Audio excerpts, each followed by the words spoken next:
nga mag-testimony niya. Wala ko kahibalo kung sa akong istorya ba yung wala ko ito nga silang ang Ginoo ra jud bahala ni, pero ang akong ginapasalamatan yun no nga na-adjoy kaning mga taong magigamit ang Ginoo para ma-sharean sa pulong sa bilaan natong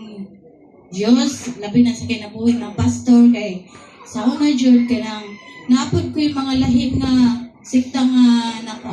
na sipahan, pero sa ako ang pagkuhan jud kanang ang gusto jud ako nga mawalihan ko aron kanang kung sa kuan pa ba kanang madasig ko dayon mabusog yun ang spiritual na akong bahin nga nakaingon jud ko, Lord salamat kaayo nga naay mga tao nga ningari diri sa mua nga nang i-share ko pulong sa Ginoo nga sa akong pag-alagad sa Grace Gospel Good nabatid jud ako nga kinasing-kasing yun ang ilang pagdawa sa kuha sa akong mga kaigsuunan diri. Na nakaingon po ko nga,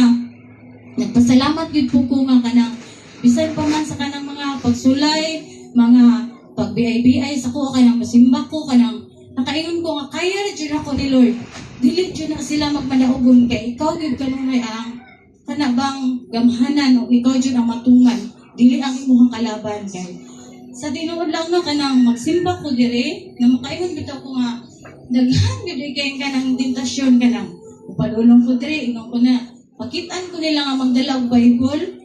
kanang ingon ko hala makabuang na ba ng Bible ay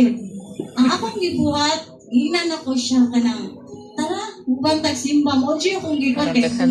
dili ko magpaypito sa ilaha niya daghan jud pa mga lahi pa nga makakuan pero nagpasalamat jud ko sa Ginoo nga nagpadayon ko magbalik-on nga nag-alagad sa iyahaw niya. Ang sakwa lang kong kuan nga matestimony ko na ko nga murag ang bahin jud sa kong anak nga kadtong gidinggi siya ba nga nagtuod jud ko nga Lord kaya jud ako ang tanan ni mong ihatag nga pagsulay pero dili na ko kaya nga mawad-an kong anak nakaingon ko kay saya man kung sa dinggi niya nga nahitabo kanang nagkaana mo kababa yung platelet naabot na lang siya 35 23, hangtod sa lindako ang iyang tiyan.